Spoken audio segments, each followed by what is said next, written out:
been treated like garbage since we've been on this planet. Our stores sell us trash and they stores sell organic. I look at my community, I know they can't stand it. We gon' get right, my people, please don't panic.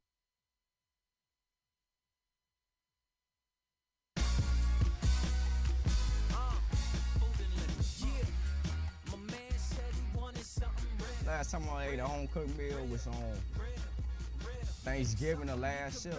For the Summer of Community Builders 2009, we are focusing and researching on food justice. Like if I wanted to go get a bottle of water or something, it's higher than pop or juice. And we are also discussing the problem of food deserts.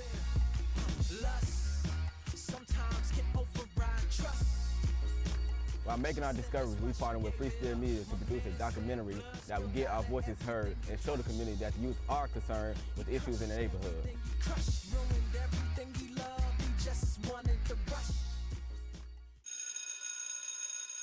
Why food is a social justice issue, right? And social justice issues are big and they matter.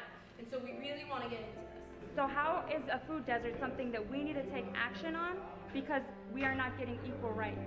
Whole Foods and Trader Joe's and Treasure Island, I'm sure all them places get really healthy food. So they put it in, like, I guess, well-class neighborhoods, like where they putting them new homes and stuff at in the suburbs, when they really making that much more money than we is.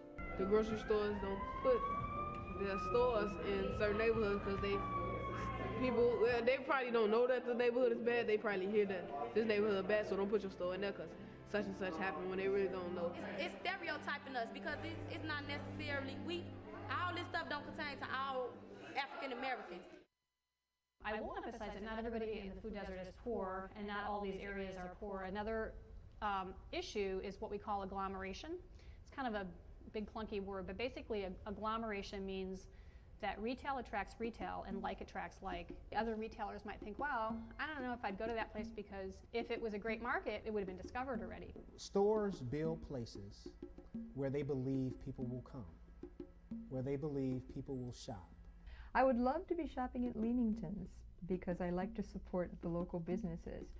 But I run into this similar kind of problems that I did when Dominic's was there. What they carry depends on what people are asking for and buying.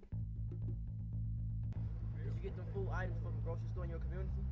No, I could not because they did not have the certain thing that my mother needs to make. So we had to travel far. Or people without transportation have to travel so far to go to a grocery store. I have to go outside my community to do my grocery shopping. I go all the way over here on Cicero to, what's the name of the place? Food for Less. I go back west a little bit, go to Fair Play. Certain communities in Chicago and other urban areas, they're definitely underserved. There aren't enough grocery stores that offer fresh produce, and there really aren't enough grocery stores, period. Sometimes I go to Jewel's, it's up north a little bit. I would like to see us have a grocery store on Ogden Avenue, which we already have a grocery store on Roosevelt Road, which is a main corridor, but we need to have one on the south end of our community. But I can't do it in my neighborhood, they don't have it. It's food deserts. We don't have food areas in our community that we can just go to. When we say food desert, we are referring to the lack of grocery stores in specific areas. Do you know what a food desert is? No. A food desert? A food desert. No. No. A food dessert? Food desert. No, I do not. After getting familiar with the issue, we created several questions to produce a survey. Then we distributed them to the community. While researching, we noticed that the North Lawndale is facing a food desert because of the lack of grocery stores in that area. Everything that we have learned about, like food deserts, I was so ignorant to the facts.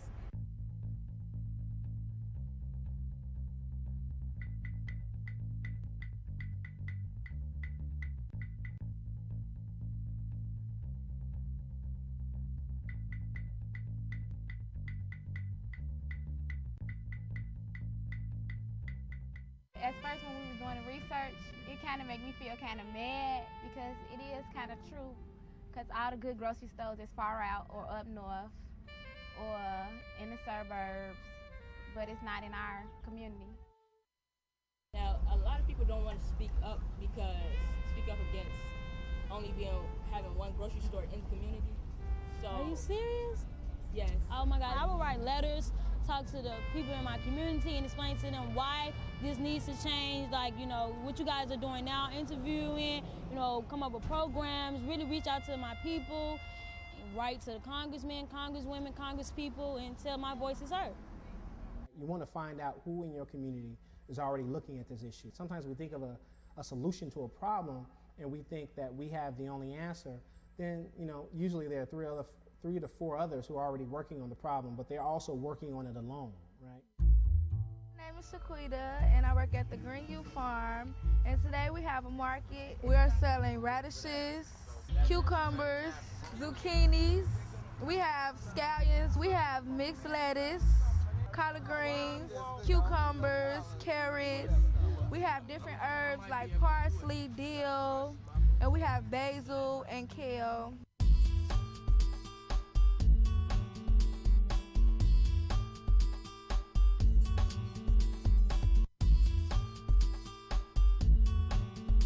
I think that if we know how to grow our own food and where our food comes from and what goes into growing our own food, that it just teaches people how to be more responsible and aware. Some people, like myself, don't know that much about vegetables and all the plants. The Green Youth Farm just goes ahead and teach people about the plant they're interested about. So any one of these young people, after a year or a summer of completing this program, that they are pretty capable of going out and starting a community garden or growing vegetables in their backyard. I didn't even know it was a farm in this community, so it was wonderful to see how African American people are growing, you know, plants and vegetables. They sell it to people who really need it. So today I learned so much. Like, I didn't know we can actually grow something organically, like in this neighborhood. So today I learned a lot. Yeah.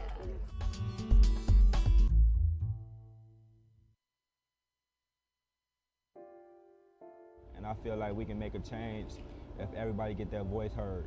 I think we're doing really valuable work. We're helping our community and trying to make a change within it. One person can't make a change, but if we come together, then that's a different story. But if it came to a point where I had to work on a board or with someone saying that we're going to petition this and petition that, I'm willing to do that. You have to get involved to make things work, you know, but a lot of us just sit back and complain and down others. But if we came together as a whole, we would be awesome over here. We really would.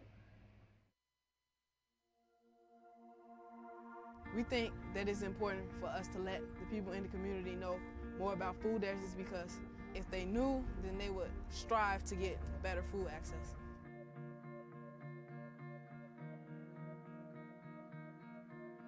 I think the people in the North Lawndale community should know more about the organizations that sell and produce organic food so they can learn to make healthier food choices.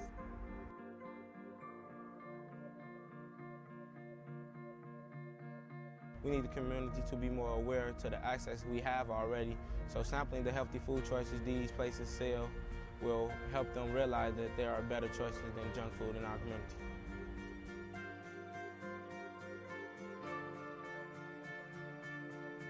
If you have healthy foods in your community, then you will eat healthy.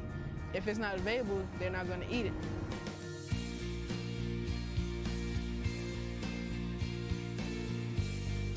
That's when I decided to become a community builder.